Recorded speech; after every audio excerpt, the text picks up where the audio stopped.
a literary agent of scientific books who introduced Epstein to academics and Silicon Valley elites, according to Epstein documents recently released by the Justice Department. Now, I want to take a little sidebar here. Feminine freedom, I guess. In 1999, that's when she married that 64-year-old, and she was a dropout from architecture school, which is very closely related to technology, innovation, VC, and AI, Joey Deef. I can see exactly, the correlation with entrepreneur. Her. Yeah, absolutely. Property records show she moved to San Francisco in 1999, spent a decade there before spending time in New York and Los Angeles. In that period, she worked for a mortgage brokerage company. While raising money for a later venture, she would describe herself as the co-founder of LLG Financial Corp. The company's 2005 incorporation documents don't include her name. So she, on record, she'd be capping. She's got a history of people screwing her out of equity. That's right. Well, Or Joey Deef, she has a history of claiming she should have equity or lying about her fucking merits on a resume. I think sounds more about where right. I'm leaning here. A lender foreclosed on her San Francisco apartment in 2007, and 2 years later, she filed for bankruptcy, according to property records and court filing. Around 2010, she had a comeback, though. She and Michelle Capocephalo started Edis, which is described as, quote, a revolutionary porn company, unquote. And Joey Deef, if I were starting a revolutionary porn company, and to be clear, I'm not, but if I were, you know who I would name it after? Who? My grandmother.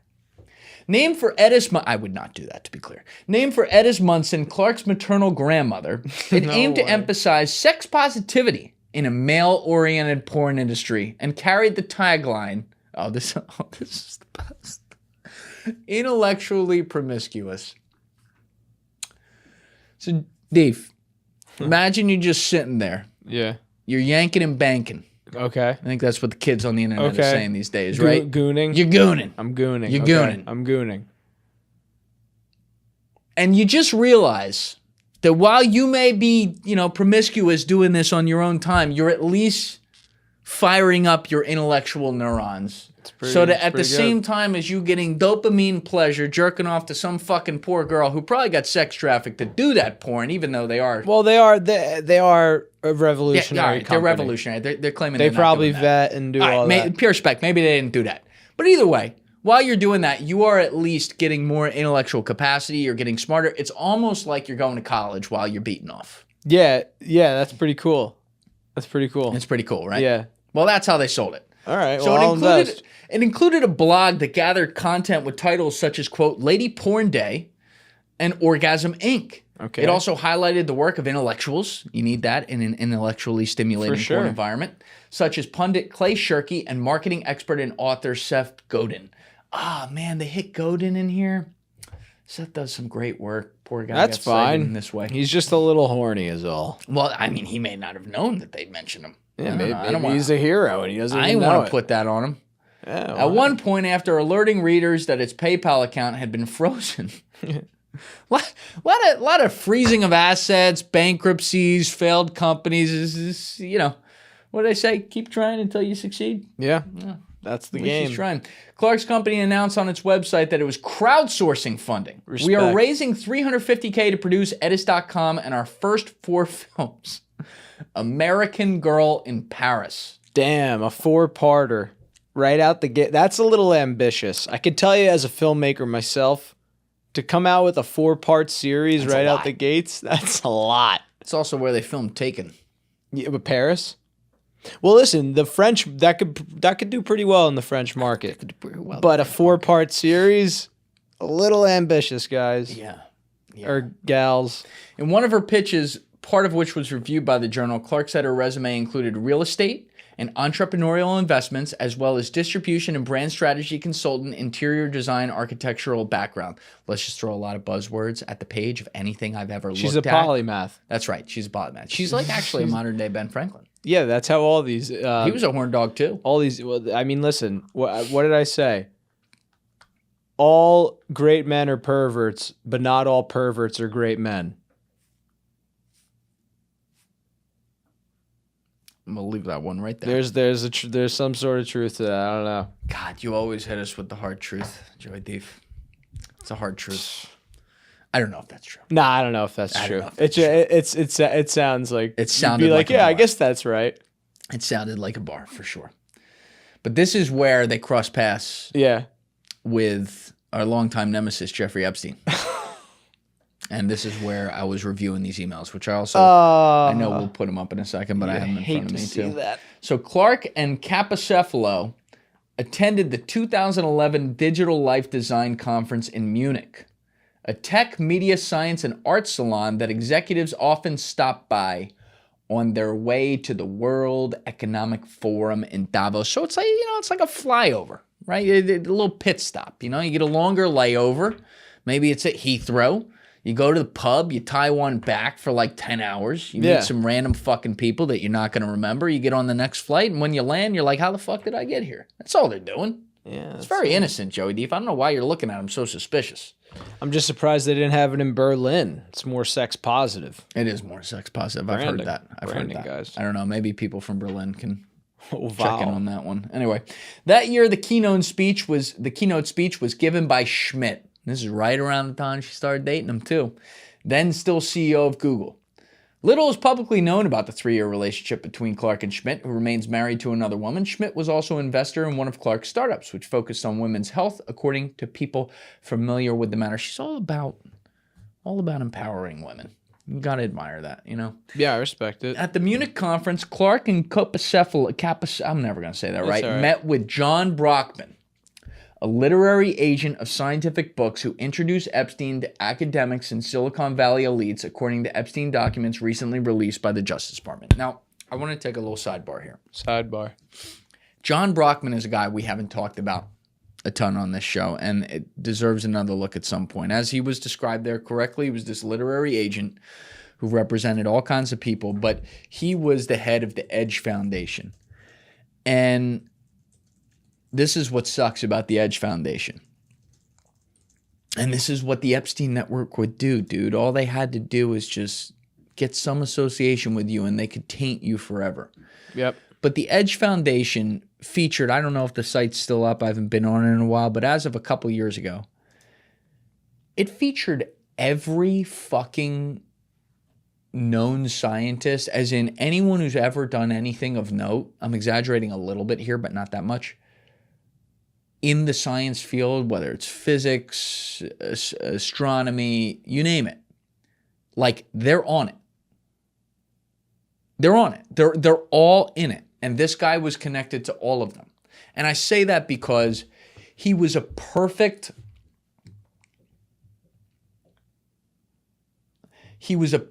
dude to be like a pimp in this game.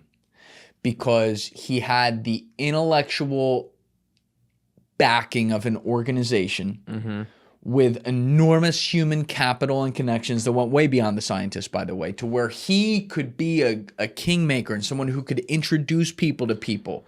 So he had social business trust of a lot of people. But all the while, he was boys with Jeffrey Epstein, throwing all these parties. That was actually the guy, I believe, if I'm remembering correctly, that Doug Rushkoff mentioned was running that party. Brockman, yeah. That he went to in like 98 or 99 that he later found out Epstein was attending. I was going to say, too, with science, like with people that are doing research and your work always is coming down to grants, and it's literally the perfect storm. Same with like all the arts, like all the different artists that are caught up in this too. Those fields, it's you're whoring yourself out. Yes. And then even like, let's play it out this way. There's some people who then ended up being compromised and blackmailed, or obviously in some cases were even just straight up sick individuals who did pedophilia and shit like that. But it's bad apples poison the whole well, because then anyone, including people that maybe never actually went to a party of that type or whatever, who just happened to be listed on that foundation, similarly to how I've described how Epstein and Maxwell would just take a photo with people over the years, and now it's just there forever. This can taint them and like have to pull them in to being questioned about all these relationships. And by the way, fairly so. We've seen so many people that are like guilty of something. You know, in some cases, clearly the worst things that, like, of course, all of us in the general public are going to look at someone and be like, what the fuck, man? I mean, I'll say without naming names or whatever, like there are people when, again, we got to check if it's up, but on that Edge Foundation list, scientists who I know. Yeah, well, that's why it's like you should have to answer. There's nothing wrong with that, especially if you did nothing wrong. Like if I did nothing wrong, I'm one of these people. I would be like, dude, you should talk about who's got a mic? Yeah, you got a mic. So I'm not saying those names right now, but if I have on, like, there's two guys I'm thinking of. If I have them on, you gotta. I'm gonna ask them about it. And I think, knowing what I know now, especially, you have to do that. You have to do that. So stay tuned, because now that's percolating. I might have to do that. But as I said, at the Munich conference, this is where they met Brockman. Brockman introduced the women to Epstein that March 2011, writing that he was headed to a Wired magazine party where Brockman was the guest of honor. He told Epstein, quote, "You should connect for dinner with my girls, Cammie and Michelle. They're in LA raising money for a porn movie aimed at the women's market." He then shared the website for editors. So I want to point this out. John Brockman, I believe, was also present. It's been a while, so maybe check me on this. I believe he was present for the December 2010 dinner that I think Peggy Siegel helped put together, that was like the welcome home party for Jeffrey Epstein from prison. This is a longtime friend of Epstein. He knew damn well what Epstein went to prison for. Jeffrey Epstein, at the time that he's writing that email to him about this fucking porn company, is a registered sex offender. And John Brockman has no hesitation saying, you should connect with these two girls. They were women, but either way, you know what I mean, who have this porn company, as if it's a business opportunity for him. Again, these are people that just play by a different set of rules. Am I right? No, it's just, I was just thinking optics again. It's crazy. So Brockman concluded the March 3rd email by noting a birthday party being thrown for him that Saturday, saying Clark and Capocepalo would be there. Clark followed up on the email soon after, writing to Epstein. So this is Cammie Clark, Dario Amadei's now wife. "Hello, Jeffrey. We would love to have dinner with you this evening." She sent him her cell phone number. John Brockman didn't respond to requests for comments for the story, because of course he didn't. The next week, Clark sent Epstein an email with an attachment. "We thought you and the ladies might enjoy the script treatment for our first 4 films, American Girl in Paris. A little NSFW, not safe for workplace," she wrote. A year later, she reached back out to Epstein. At first, he didn't remember her. She replied that they had been introduced by Brockman a year earlier. "We have the free luxury porn company. Does that ring a bell?" And this is where I'm going with the Wall Street Journal's timeline of when these emails were sent. This is what I was referencing earlier, where when you look at Jmail, they're like kind of out of order, but the Wall Street Journal and their reporting and their review has put this in order, so we're going to go with this. All right, and if that's later proven incorrect and there's something we're missing here, we will correct that. But this is what they got. So they say, she says to Epstein, "We have the free luxury porn company. Does that ring a bell?" Jeffrey Epstein replies, "Yes, a loud gong." It didn't just ring a bell. He fucking, I'm not even going to make a joke there. Yeah, Clark joked back, "Ha ha, I was going to say you would be the first person that didn't remember us." She then pitched him on investing in her company, saying that they had just hired someone from Oprah Winfrey's company and Ashton Kutcher's Catalyst, the media company behind the shows like Punk'd. "Are you still interested?" Epstein, then a registered sex offender, replied, "Can't do sex TV." So he, at some point in this conversation, this is added context because I have the emails in front of me, he also mentions to what appears to be Cammie Clark that he's in the Caribbean until April. "As you recall, I live here, but I'm willing to look at whatever you think viable." And then that's obviously where this comes up, and he says, "I can't do sex TV." She goes, so that email where she said you'd be the first person who didn't remember us, she also said, "At any rate, are you in NY? Would be great to catch up. I'm in San Francisco/LA till Wednesday, then back." And she's signing all these off as Cammie Clark, so they are from her. Officially jealous, she says, officially jealous on the Caribbean front. We'll intro you to Jennifer Zuccarini via email. I personally, all caps, love what she did with Kiki DM. There is another girl who is starting a mid-priced lingerie line with an interesting distribution model. We'll send you her things when she has them together, probably in the next week or so. So she's throwing them all the things related to women and their bodies. Staying on brand, I guess. Fair. Right? It's Staying fair. on brand. So full steam ahead. This is another email. We just hired the head of programming and development from Oprah's network, and prior to that, Ashton's Catalyst. We're highly focused on creating amazing content, only the best, which landed us firmly in Hollywood, where things operate at a very different timetable. Are you still interested? We might be raising another round. And so this is where he had then said, like, can't do it because he's in. It's a sex company. So she goes, I didn't think so, smiley face. Being a lingerie supporter is equally as good. We're also about to raise a round for a social dieting app and website geared towards women. Everything's about women. She got a lot of ideas for women. I don't think any of these came to fruition, but it was good enough that she's now like the key advisor for one of the key fucking AI companies on earth that's worth a couple trillion. Neither here nor there. We're also about to raise a round for a social dieting app and website geared towards women. It integrates the data from all of our health monitoring devices, Fitbit, Jawbone, Up, Body Media, Fitcore armband, Nike Fuel Band, Withing Scale, MC10's latest. Combined with user inputted data about nutrition, users will be able to photograph food for portion size calculations, prescription and supplement regimen, menstrual cycle and location via GPS, mood, etc. via push notifications. Not spying on you at all, obviously, like all these apps. In fairness to I'm her, in. like all these apps do.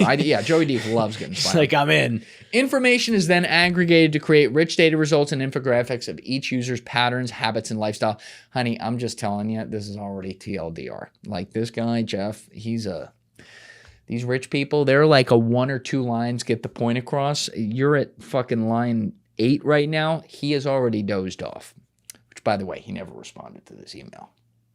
Snooze. Anyway, users can share this information or opt out with other users, Facebook style, to get examples and templates of what works for real women over a broad range of lifestyle.